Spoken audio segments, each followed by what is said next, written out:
கேட்ட செய்திகளை உள்வாங்கிக் கொண்டவர்கள் தான் அதன்படி வாழ்வதற்குள் கண்களால் பார்க்கக்கூடியவை, கண்களால் பார்க்க முடியாத உயிரினங்கள் இன்னும் எத்தனையோ கோடிக்கணக்கிலே உள்ளன.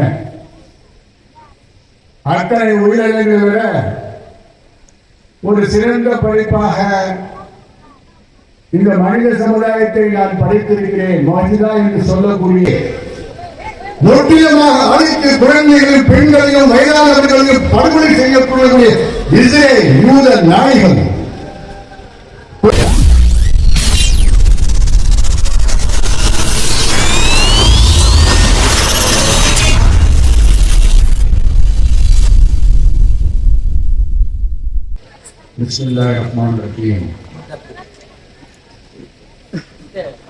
அளவற்ற அருளாளனும் மிகற்ற அன்புமாகிய எல்லாமல்ல ஏகனுடைய திருப்பெயர் கொண்டு ஆரம்பிக்கிறேன்.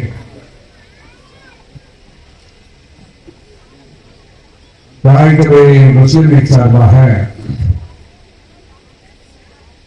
நடத்தப்படக்கூடிய தாழ்நிலை பெண்கள் மதரசா நிர்வாகத்தின் சார்பாகவும்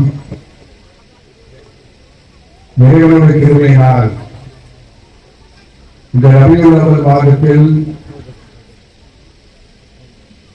இந்த உலகத்திற்கு வழிகாட்டியாக வாழ்ந்துவிட்டு மறைந்த கண்மணி நபிகள் நாயகம் ஸல்லல்லாஹு அலைஹி வஸல்லம் அவர்களை பற்றி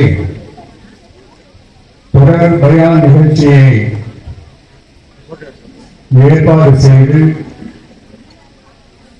நிறைவு நாளான இன்று இந்த நிகழ்ச்சியை தலைமையேற்று நடாத்திக் கொண்டிருக்கக்கூடிய மரியாதைக்குரிய அல்ஹாஜ் உமர் இக்பால் சாஹிப் அவர்களே, இந்த நிகழ்ச்சியை மிக சிறப்பாக தொகுத்து வழங்கிக் கொண்டிருக்கக்கூடிய தாய்கள் பெண்கள் மதரசாவினுடைய முதல்வர் முஃப்தி எஸ்.ஏ. சுபர் ஃபாரூக் மலாஹி ஹஸ்ரத் அவர்களே, இந்த நிகழ்ச்சியில்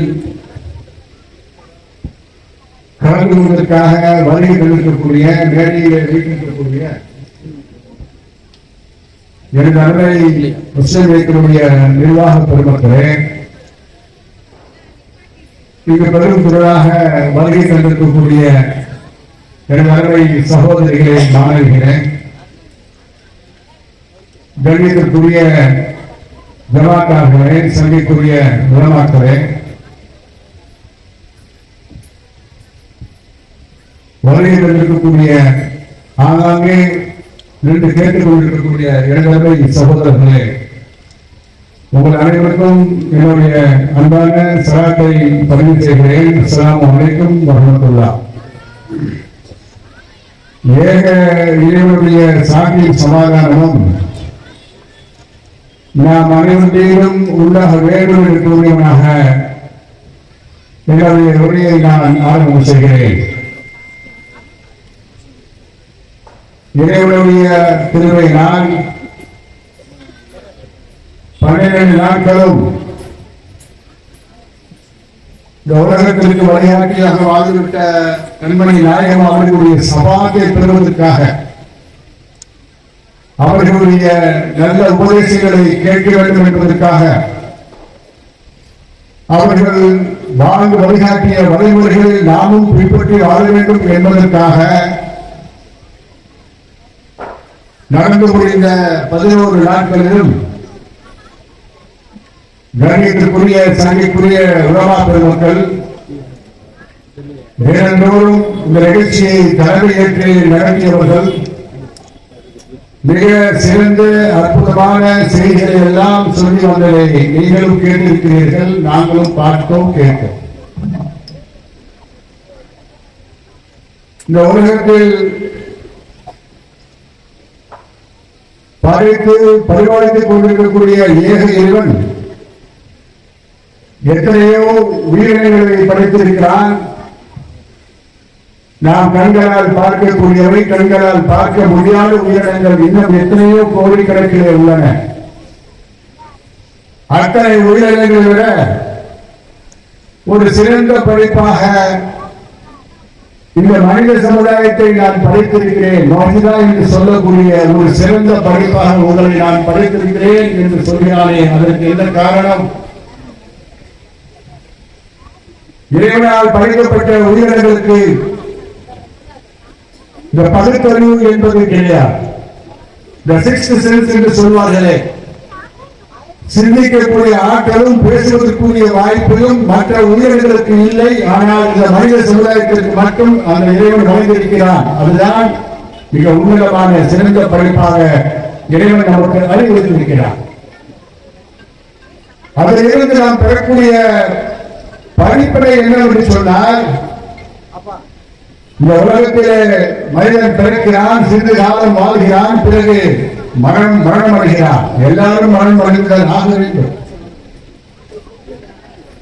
நாளை பையூரிலிருந்து நீங்கள் இந்த பொய்யூருக்கு வந்து நாளை மெய்யூருக்கு செல்லவில்லை.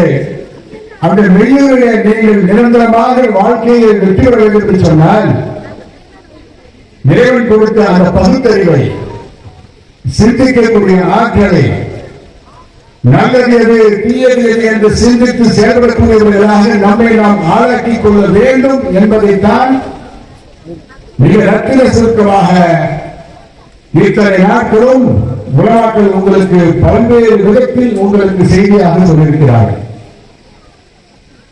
கேட்ட செய்திகளை உருவாக்கிக் கொண்டவர்கள் தான் அதன்படி வாழ்வதற்குள் ஏக இறைவன் நமக்கு உதவி செய்வானாக. அருமையானவர்களே, இஸ்லாத்தினுடைய மிக அற்புதமான சித்தாந்தங்கள் 5. இது எல்லாருக்கும் தெரிந்ததுதான். இஸ்லாத்தை பொறுத்தவரைக்கும் சொன்ன செய்தியை திரும்ப திரும்ப சொல்வதுதான் இஸ்லாம் மார்க்கம். திரும்ப திரும்ப சொல்வதற்கு காரணம் என்று சொன்னால், வரலாற்றை நினைவுபடுத்திக் கொண்டே இருக்க வேண்டும் என்பதற்கு தான் அதனுடைய பொருள். இந்த 5 சித்தாந்தங்களை கொண்டிருக்கக்கூடிய இந்த இஸ்லாமிய மார்க்கம் ஓரிரை கொள்கையை பின்பற்றி வாழக்கூடியவர்களாக நாம் ஒரே ஒரு விஷயம் தான், நாளை மெய்யூரிலே நம்ம வெற்றி பெறுவதற்கு ஒரு நாளைக்கு 5 முறை, ஒரு நாளைக்கு 1 மணி நேரத்தை ஒதுக்கி இறைவனிடத்திலே தலைவணங்கி அவனிடத்திலே கையேந்த வேண்டும். அந்த விஷயத்தில் எந்த வகையிலும் பின்னடைவு ஏற்பட்டுவிடக்கூடாது. தொழுகை என்பது அந்த அளவிற்கு முக்கியத்துவம் வாய்ந்தது என்று அந்த 5 சித்தாந்தங்களில் சொல்லப்பட்டிருக்கக்கூடிய ஒரு செய்தி. ஏக இறைவனை ஏற்றுக்கொண்ட நாம் அவனுடைய நபியாகிய இறுதி நபியாகிய நபிகள் நாயகம் ஸல்லல்லாஹு அலைஹி வஸல்லம் அவர்களுடைய வாழ்க்கை வழிமுறைகளை ஏற்றுக்கொண்ட நாம் ஈமான் கொண்டிருக்கிறோம், நம்பிக்கை கொண்டிருக்கிறோம். யாருக்காகவும் எவருக்காகவும் அதில் நாம் கருதலும் கூட நாம் அதில் இருந்து பிரிவாக போவதில்லை. இது ரொம்ப மிக முக்கியமான ஒரு விஷயம். அடுத்தது கொள்கையை பற்றி சொல்லுகின்ற பொழுது பல இடங்களில் எச்சரிக்கையாகவே சொல்லப்பட்டிருக்கிறது. நீங்கள் எந்த நிலையில் இருந்தாலும் நீங்கள் தொழுகையை நிலைநாட்டுங்கள். தொழுகைக்கு செல்லாதவர்கள், தொழுகாதவர்களுடைய கேடு என்ன என்பது ஹதீஸில் நிறைய செய்திகளை கேள்விப்பட்டிருக்கிறேன். ஒரு மனிதனுடைய மானக்கேடான விஷயங்களில் இருந்து தடுப்பதற்கு மிகப்பெரிய ஆயுதம் தொழுகை. இப்படிப்பட்ட மிக லேசான இந்த இஸ்லாத்தினுடைய மார்க்கத்தில் நாம் எல்லாம் பிறந்தது மிகப்பெரிய ஒரு வாக்கியமாக நாம் நிற்க வேண்டும்.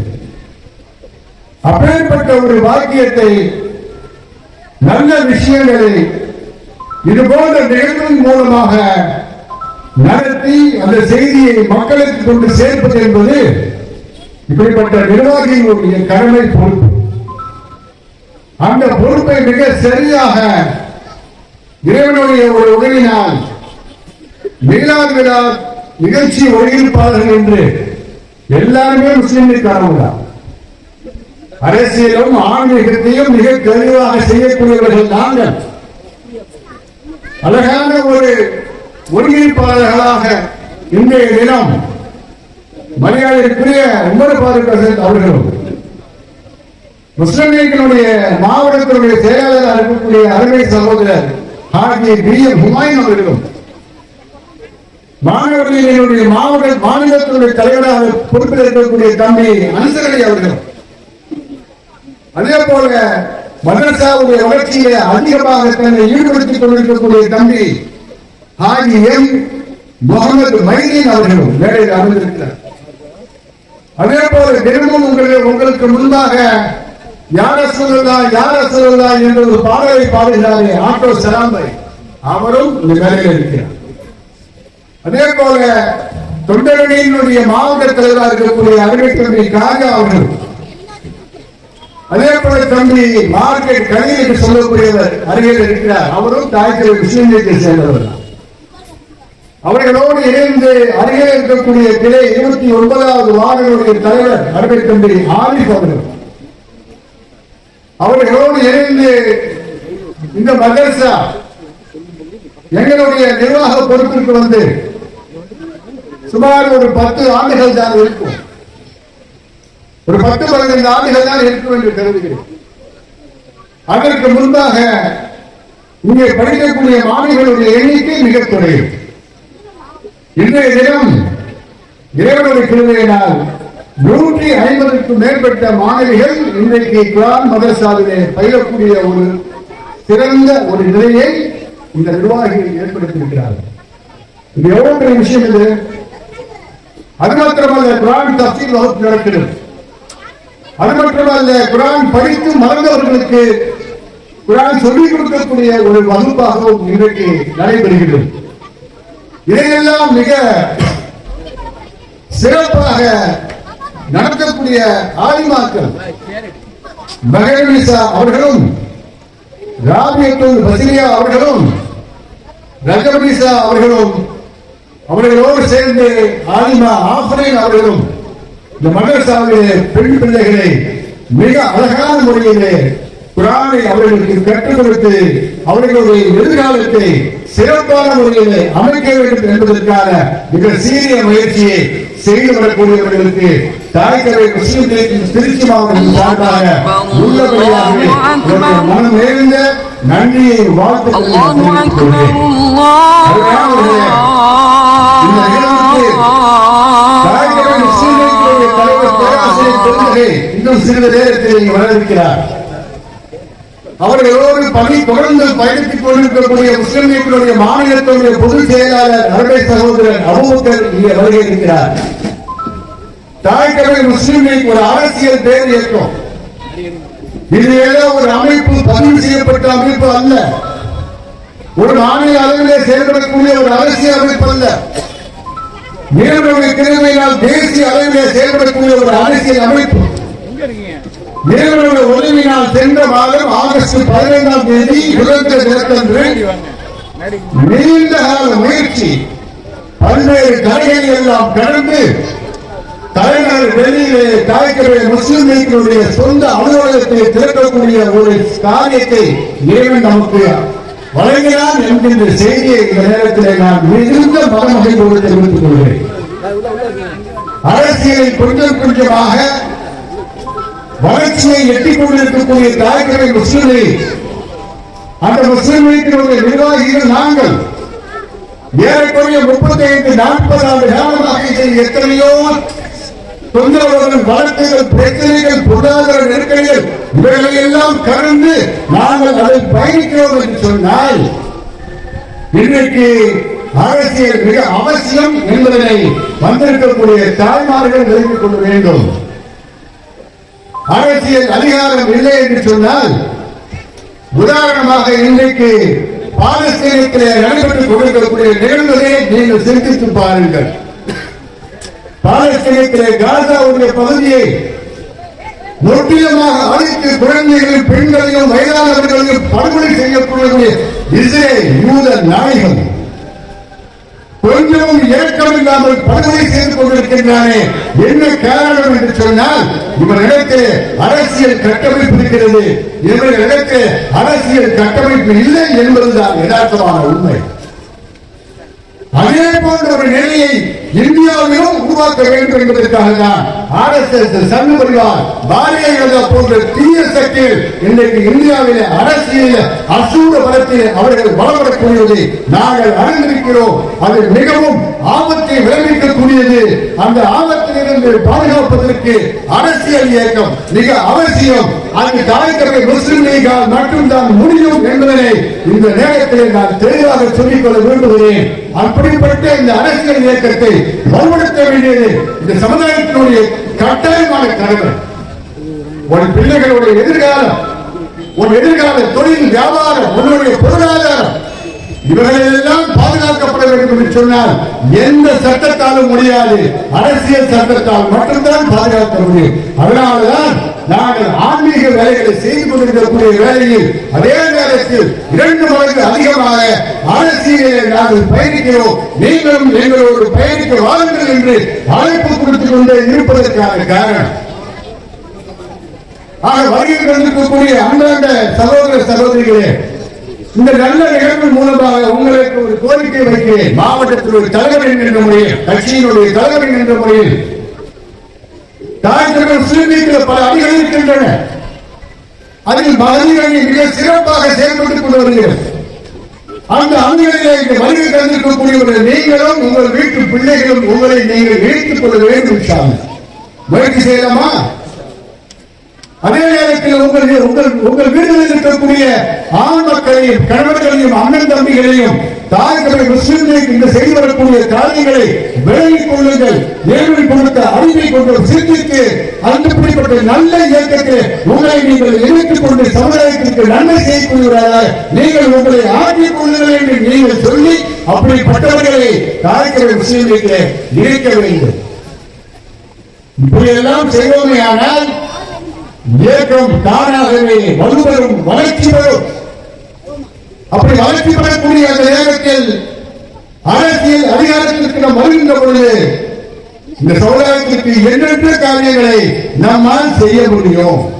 அதிகார பலம் இல்லை என்று சொன்னால் அதிகார பலம் இருக்கிறவர்கள் நம் கையெழுத்த வேண்டும் தவிர எந்த காரியத்தையும் நம்மால் முன்னெடுக்க முடியவில்லை. உண்மையில்தான் அந்த காரியங்களை முன்னெடுக்க வேண்டும் என்று சொன்னால் அந்த அதிகாரம் நம் கைகளுக்கு வர வேண்டும். அதற்காக தான் நாங்கள் தொடர்ந்து அயராது உழைத்துக் கொண்டே இருக்கிறோம். எவை என்ன சொன்னாலும், என்ன அவமானப்படுத்தினாலும், என்ன மாதிரியான பிரச்சனைகள் சொன்னாலும் அதை பற்றி கவலையப்படாமல் நாங்கள் நிர்வாகிகள் இந்த இயக்கத்தை எப்படியாவது அரசியல் பலன் கொண்ட மிகப்பெரிய இயக்கமாக வளர்த்துக்க வேண்டும் என்கின்ற ஒரே நோக்கத்தோடு நாங்கள் செயல்படுகிறோம். அந்த நோக்கம் நிச்சயமாக ஒரு காலம் நிறைவேறும்.